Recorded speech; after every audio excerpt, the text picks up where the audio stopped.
salaamu aleykum mbokk yi ñuy seetaan ñu ngi leen di nuyu di leen ziar di leen jox seen wàccuwaay di leen dalal ci suñu chaîne de télévision YouTube bi di la GMTV di chaîne bi nga xam ne mooy xalaat bu bees ngir njariñu askan wi tey nag ñu fas yéene am waxtaan bu am solo ak yéen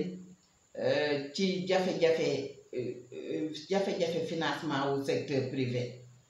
asalaamaaleykum monsieur Guèye. waaleykum salaam soxna si.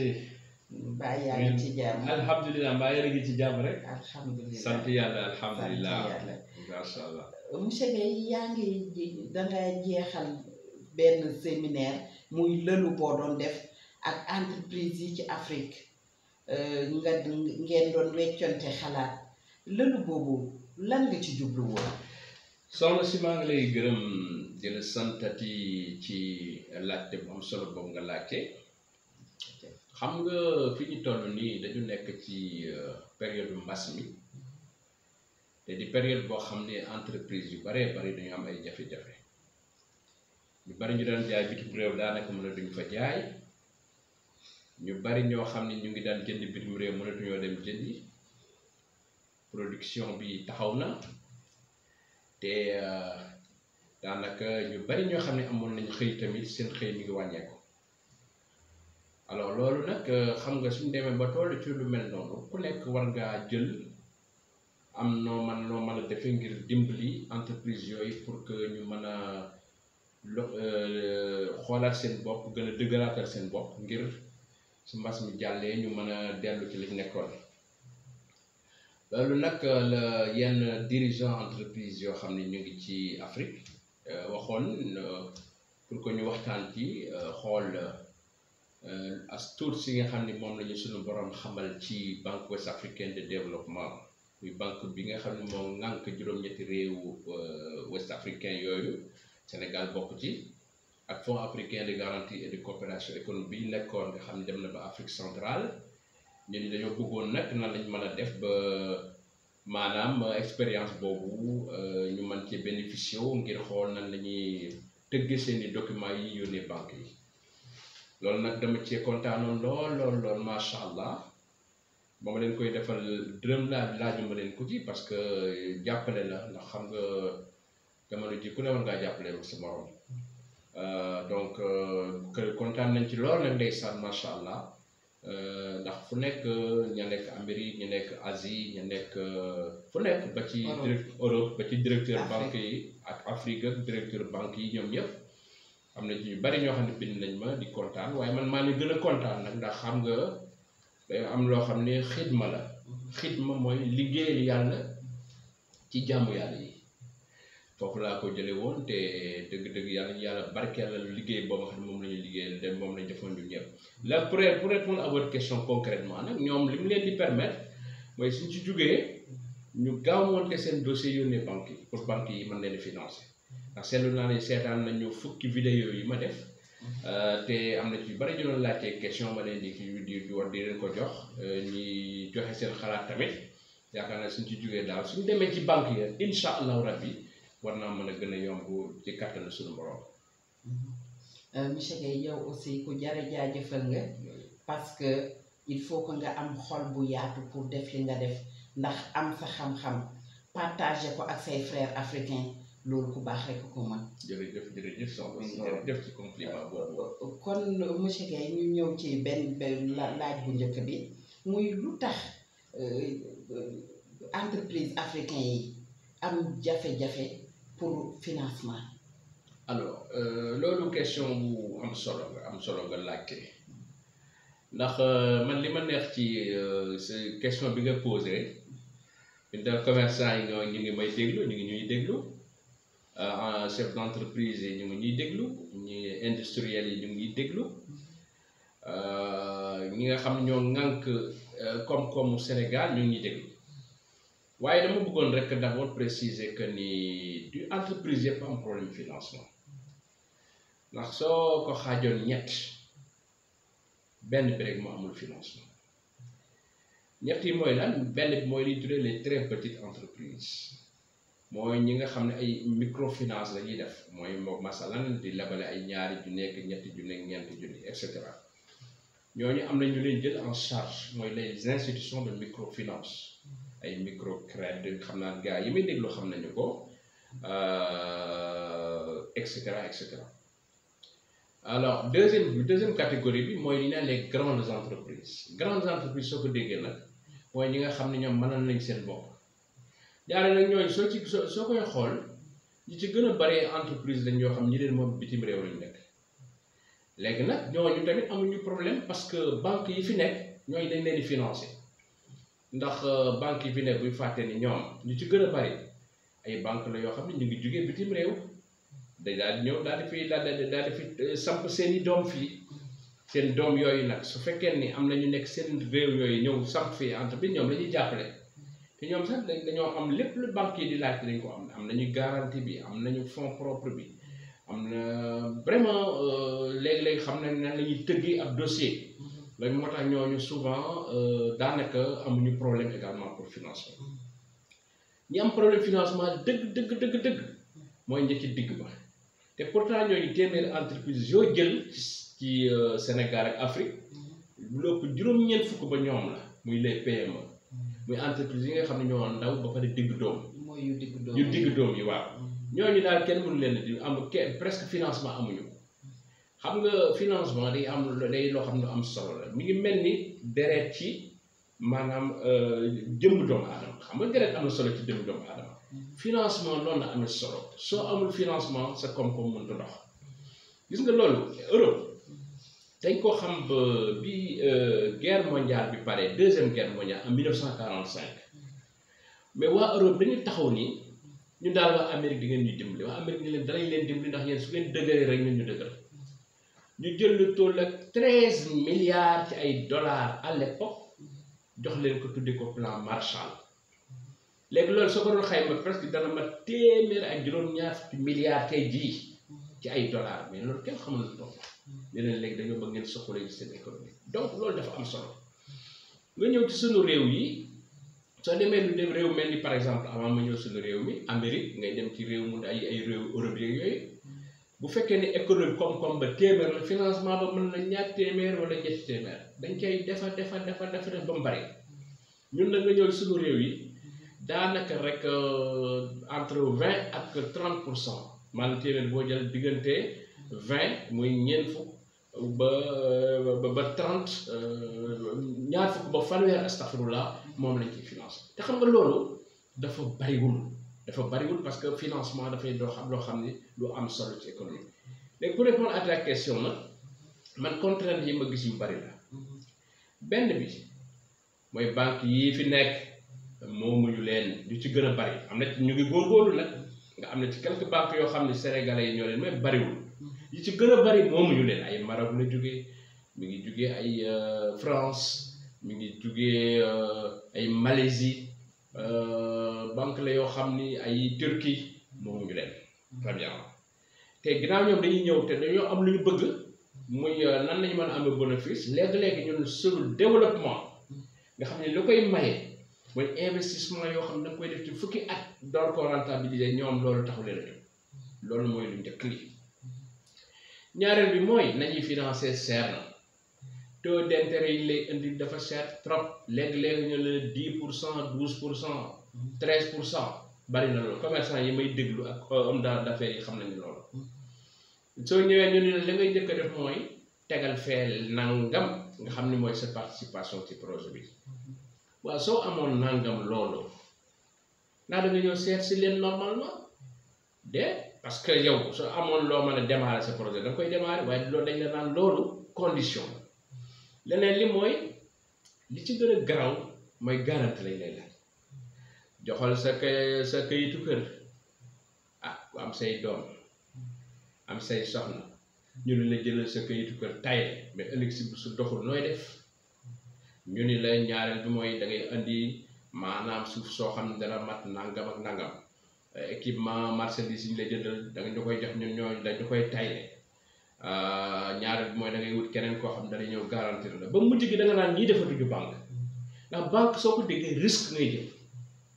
fekk dëgg foo xam ni wóor na ni fii soo fa duggee mën ngaa perte comme mën ngaa gagné nga dugg fa waaye nag am lu ndaw ndaw loo xam ne nga koo jël ngir bokk ca liggéey ba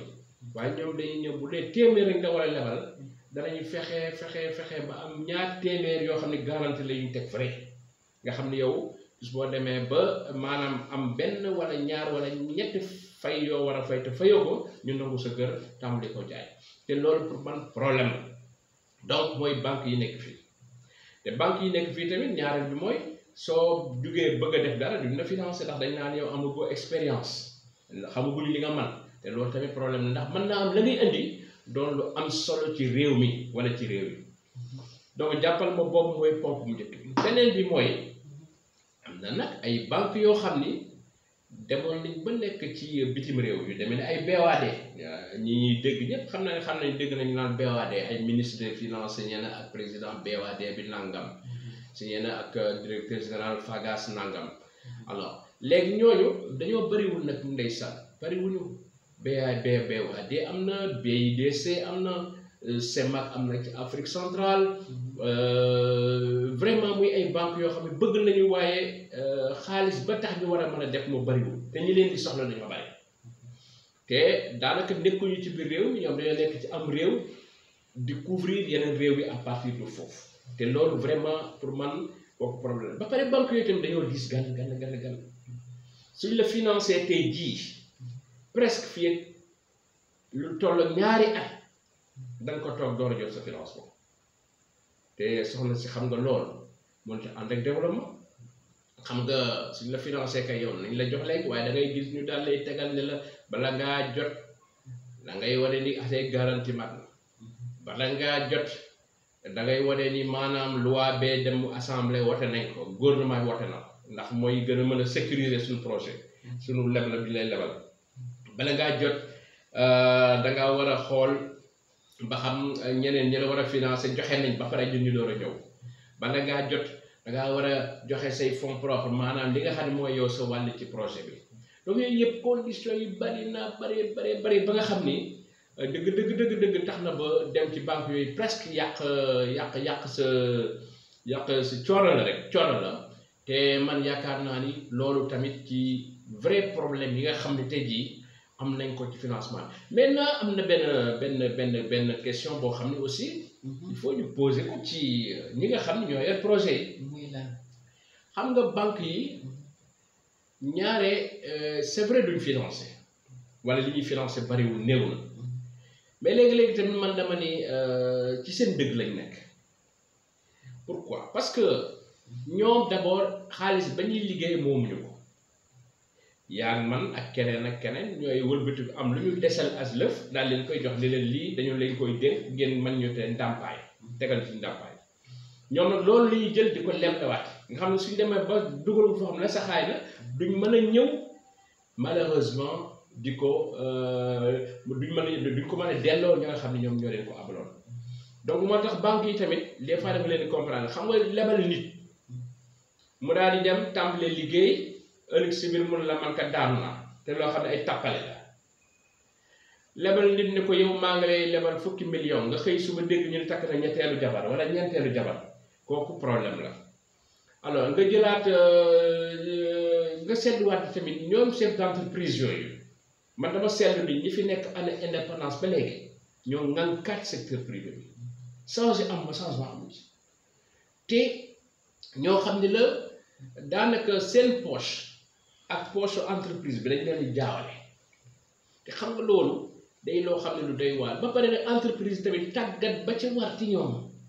ñu mën a xool na lañuy téye seen alal sàmm ko amu ci am aussi sérieux bi amu ci xam nga dafa am benn waay bu ñu doon wax le gouverneur Konampali ku amoon fula di gouverneur boo xam ne li mu bëggoon mooy développer Afrique. doon gouverneur banque centrale des États de l'Afrique rek banque centrale. BCEAO ba mu ñëwee. dañu woon man kat bien que banque centrale mbay ñu woon. ma def yenn yi waaye danaa créer benn banque man ak ñeneen ngir jàppale nit ñi ngir ndóol bi war a wàññi ndeysaan. mu jël xaalis bari def ci. woo ay yenn banque yi ay BOAD ay Fagas ay excès yu bari. ñu ne ñoom nawle banque yi waa ñun ñëpp ñoo bokk ci. ñu commencé di lebal nit ñi par ndànk waaye daan banque foofu dafa daanu loo ci gis dafa daanu xam nga lu ko waralam mooy ña nga xam ni ñoo doon leb mujj ñu fay ñoom ñëpp dañoo daw ba ci programme yi ngay gis ci dans nos pays là malheureusement du dox mukk régime bu ñëw da ngay indi programme waaye soo fi jógee muy dem parce que ña ngi koy lebal ñoo mënta liggéey copinage am ca duñu rembourser la nga xam ne moom lañu war a rembourser parce que culture du remboursement bokkul ci ñun maanaam lii kat dama ko leb damaa war a fay bor nekkul ci ñun koo ci lebal mi ngi xool ni mu lay dóoree ni ko xale yi di wax ni mu lay dribbler te loolu tamit jàpp naa ni problème bu mag la alors beneen problème bi enfin man dama ko gis ci réglementation lan laa tuddee réglementation mooy règle yi nga xam ne moom la ñu teg muy ay loi ay règlement ci suñu ay charte suñu réew yi nga xam ni moo ŋànk suñu banque centrale yi mais soxna si man Amérique soo fa demee la Federal Reserve nga xam ne mooy seen banque centrale mais moom bañ ko laajee ne ko lan mooy sa mission lan moo la tax a jóg dañ ne autorité américaine yi dañ ma ne na nga fexe ba plein emploi mooy lan ñëpp am liggéey presque ñun nga ñëw ci suñu banque centrale yii nga leen lan moo leen tax a jóg ñu ne ñu ne li ñuy tax a jóg mooy njëg yi lañu bañ mu yokk saa waay bala ngaa xalaat njëg mais da ngay fexe ba xalaat noo produire nit ñi am lu ñu jënd jënde parce que bu boobaa nga mën a xalaat njëg te la ngay xam fexe ba am nit ñi am lu ñu jënde mooy nga financer entreprise yi produire jël gon nit ñi ñu xëy liggéey bi mën a dox waaye ñoom dañoo topp benn économiste boo xam ne borom xam-xam la woon boo xam ne ba nga xamee ni egg nañ ci liñ tuddee les 30 glorieuses mooy lan mooy xam nga 1945 ba 1975 presque 1975 dafa amoon lu ñu naan les 30 glorieuses adduna dafa naat ba nga xam ne neex lool léegi bi ñu demee ba période boobu xaw a jeex rek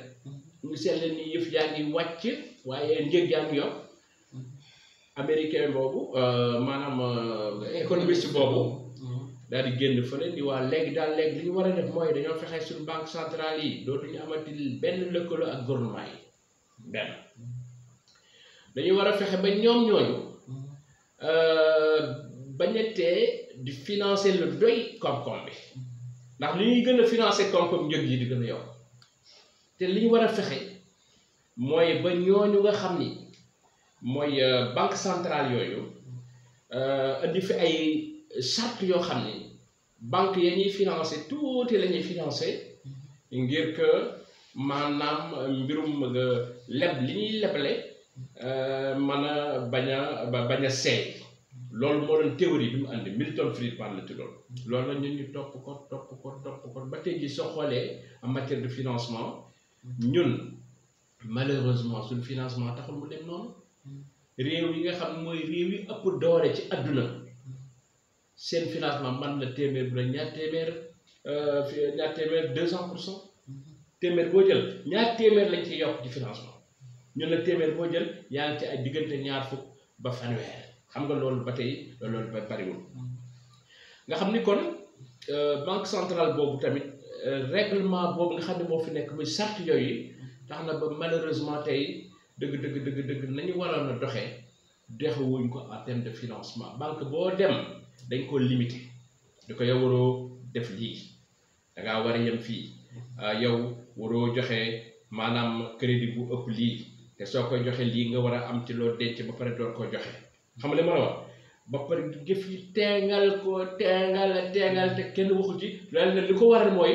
suñu lëkkaloo bi ñu lëkkaloo ak franc CFA lëkkaloo boobu ñu lëkkaloo ak franc CFA andi tamit lëkkaloo ak euro di monnaie bu fort euro boobu ñoom sax def nañ ba seen taux d'intérêt presque amatuñu suñ lay lebal day mel nañ lay pousse nga jël ñun nag ba tey am nañ ay taux d'intérêt yu magal yoo xam ne ba tey daanaka rek soo lebee doo ci mën a génn kon nag yooyu ma cité noonu yooyu moo tax ba tey ñu am problème financement muy donc ni suñu banque yi tëddee ci réew yi muy ni banque yi nga xam ne moo ñu wër ñu naan ay banque de développement tëddee ak nañuy doxee bi jafe-jafe ñu am muy promoteur yi nga xam ne ñooy jël xaalis te duñu remboursé muy également l'encadrement bi am ma yokk ci enfin pour terminer muy état bi tamit suñu état yi daanaka dimbali wuñu bu baax suñu chef d'entreprise yi ndax nee naa la ñoom ñi fi nekkoon fi nekk ba nekk te la war a dañ ko dindi Maroc gis nga le roi du Maroc loo ko mën a xas Mohammed VI ku jàppale secteur privé la fu muy dem ci avion yóbbaale leen fu muy dem ci avion yóbbaale leen gis nga commande publique Maroc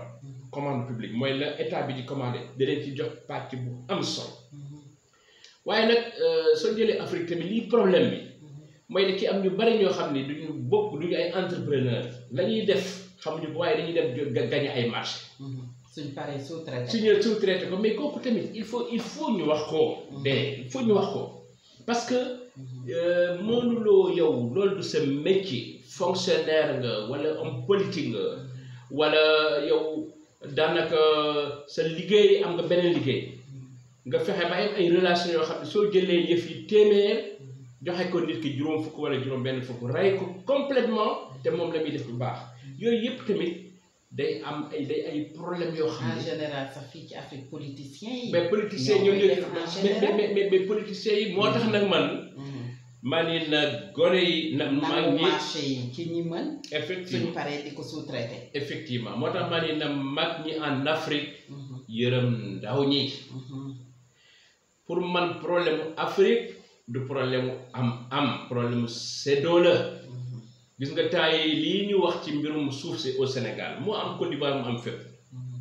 di doon loo xam ni war nañ koo xoolaat ba yëf yi gën a état yi gën a tëddee njaaxaanaay ba képp kuñ ko war a jox nga war a jariñ askan wi moo gën ñi am di gën a am ñi ñàkk di gën a ñàkk man loolu yaakaar naa ni tant que xooluñu ko ndax ñu ngi wax secteur privé mais secteur privé mënoo ko wax te waxoo foncier ndax ka nga xam ne mooy investir il faut mu am suuf su mën a investir waaye am réew nag bu fekkee ni téeméer yi ñoo jël maanaam 80% ci li réew mi am ci alal mais réew moomu du dox ce n'est pas possible parce que amul justice sociale moo tax man ma bëgg a lancer mag ñi dans nos pays là si ma ne dans nos pays nag Sénégal Bénin Burkina Afrique yëpp nañ yërëm ndaw ñi te gën a leeral mbir yi tant que leeraluñu mbir yi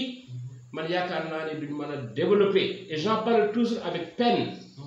parce que dafa mel ni daal day am kumba am ndey ak kumba amul ndey ci sunu réew yi te loolu war nañ ko fee dindi andi fi plus de démocratie économique plus de transparence plus de clarté man yaakaar naa loolu suñu ko defee yàlla mën nañu dimbali ba jafe-jafe yi ñu am mën a deñ parce que nag tissu social bii ñu xam ne moom lañ am ci Afrique day ay tissu yoo xam ne dañoo précaire gis nga nit ñi suñ demee ba xool ni ay injustice am na ñàkk yemale am na jafe-jafe am na ci ñii ngay jox bàyyi ñii yooyu day gën a alimenter la psychose jafe-jafe yi ba gone yi gën a jàpp seen bopp tey seen bopp te boobaa musiba la ci réew yi donc Afrique maa ngi leen di lancer appel boobu nañ gën a jub gën a respecter également li ñëpp bokk ñëpp am ko yaakaar naa ni secteur privé bii ñu wax loolu la ciy feeñ bu baax te yaakaar naa ni il faut que ñu réorganiser waat loolu pour que ñëpp mën cee jariñ. monsieur Guèye comme ni nga ko waxee rek laa bëgg a dëggal Afrique tant que njiit yi yërëmuñ seen askan du mën a jëm ci kanam njiit yi ci boppam ñoo amul benn yërmande ci askan wi lu ñëw ñu séddoo ko ci kaw bàyyi askan wi loolu ci boppam moo fi war a jeex njiit yi di xool seen digganteeg yàlla di xool ne askan wii de ñooñu teg fii ñu toll tey loolu bés bu amee Afrique dina jëm ci kanam. mu ngoor kon boog monsieur Guèye jërëjëf comme ni nga ko waxee léegi nii lu tax financement entreprise africain yi lu tax taux bi faible chaque fois muy gën di faible. alors li tax muy gën a faible donc moo di problème yooyu nga xam ni jot naa ko cité léegi muy problème mu banque yi problème mu nit ñi duñu rembourser problème mu méfiance yi am yooyu yëpp yooyu yëpp la maintenant impact bi man je crois que moo am du am solo lu tamit impact bi nga xam ni moom lañ am parce que xam nga impact du financement su faible ci PME yi ci entreprise digg doom yi loolu muy indi problème yi am mooy doo mën a investir te soo mënta investir alors doo mën a jënd say machine soo mënta jënd say machine doo mën a relancer sa production soo mënta relancer sa production doo mën a jël xale gone yi ñu xëy ñu am xëy boo xam ni danañ ci mën a liggéeyal seen réew te xam nga loolu malheureusement day problème ba pare deuxièmement mooy tey secteur privé yi suñu amoon ñu baax ñu nekk ci à la tête ñu jàppale leen bu baax a baax fexe bañ am commande publique bi fexe ba bourse de sous-traitance de organiser mooy entreprise yu mag yi ñëw nga xam ne ñoo am doole yi suñu ñëwee nan lañ mën a jëlee benn pàcc bi jox ko ñi nga xam ñoo fi nekk man yaakaar naa loolu suñu ko defoon dana gën a tax ba suñu réew yi gën a profitoo ci système de financement boobu am une race nationale ñoo xam ne ci réew mi lañ dëkk am doole au plan économique ngir mën a jiite yëf yi man par exemple du ma tànn kenn parce que xawma kenn mais man dégg naa ñu bari ñoo xam ne ñu ngi wax du bien ci ay promoteurs yu demee ni Babacar Ngom bu Sedima man dégg naa koo xam ne mi ngi wax ñoo xam ne ñu ngi wax du bien sur ku ñu Alioune Dia je ne le connais pas de Sénico xawma et cetera ñooñu nga xam doo leen gis mukk ñu feeñ ci organisation secteur privé di xëccoo man je crois que yooyu lu ñu war a gën a xoolaat de réorganiser secteur privé yi jox ko ñi ko xam ñoom ñoo ko war a ŋànk ñu ŋànk ko président fu muy demati yóbbu leen ñu gën a dëgëral seen assise au plan africain mais également international man yaakaar naa loolu suñu ko defee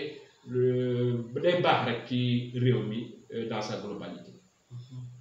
léegi bi yow ban solution nga bëggoon a xelal secteur privé bi pour naka la ñuy def ba gën a am financement bu bari secteur privé africain bi lan la ñuy def pour gën a avancer jëm ci kanam. soxna si loolu nga posé question mu am solo la xam nga dama la waxoon ni la man sama credo modestement mooy danaa critiquer de waaw danaa critiquer de alxuraan moom waxi yàlla la fële lañ koy teg waaye lu dul lool danaa critiquer parce que pas-pas da ciy am gëm-gëm da ciy am ak gis na yëf yi doxee da ciy am alors man moo tax question boobu ngay poser toujours day question bu ma neex benn bi mooy il faut ñu changer pas-pas mbirum financement. comme ni nga koy faral di waxee. à chaque fois dama koy dëgg rek. yow sa slogan mooy critiquer baax na. waaw waaye soo critiquer ba pare. waaw te tegal loo xam ne nit ñi dinañ ci mën a tey. et c'est ce que tu fais toujours loolu ngay def chaque jour. merci soxna si d'avoir rappelé ça effectivement donc il faut proposer proposer boobu da nga koy bâtir ci sa expérience bi nga am man nag dama jàpp na ñu def. changer de vision mooy gis-gis ni léegi dañoo bëgg un financement africain au projet africain mooy léegi dañoo bëgg a tàmbale nag dépendre ci suñu bopp ci suñu financement bëggatu ñooy jëggati dem jëggaani lenn fenn mais ñun am nañu lu bari lu ñu mën a tax ñu finance suñu bàyyi woon yàq bi bu fekkoon ni tey jii bàyyi nañu tamit di jël suñuy xéewali réew yi di ko def foo xam ne du priorité di ko passer di yàq bu fekkoon ni fexe nañ ba li ñu naan corruption mu dañ muy ger jël xaalis bi di ko yóbbu bitim réew man yaakaar naa ne suñ ko bàyyi woon yooyu yëpp am nañu loo xam ne tey jii war nañu permettre ñu financer suñu économie mooy lu njëkk li un financement africain au projet africain ñaareel bi man dama jàpp ni ñi nga xam ne mooy banque yi nga xam ne ay banque de développement la yoo xam ne 1973 ba léegi ñu ngi fi di góorgóorlu la mais ay BOAD maanaam il faut ñu jàppale leen gën leen a jox ay ressources ngir ñu mën a liggéeyal réew yi parce que ay banques yoo xam ne la dañu def seen preuve. dañu def seen preuve effectivement dañu def seen preuve dañu def seen ay jàmbaar nañu effectivement nga ñëw Sénégal ak Afrique de manière générale man dama yaakaar naa ni war nañuy créer ay banques de développement au niveau local ay fonds de garantie ay fonds également de capital risque mais man li ma jot a seetlu mooy tàmbali nañ ko nag réew mel ni Sénégal am na BNDE am na également banque bu ñu naan BNDE waaye am na le fonds bu ñu naan le fonds 6 pour su fekkee da ngaa bëgg banque bi laa laaj loo xam ne amoo ko ñu jox la ko nga dem muy sa contrepartie am na li ñu naan le fonds J muy garantie waaye nag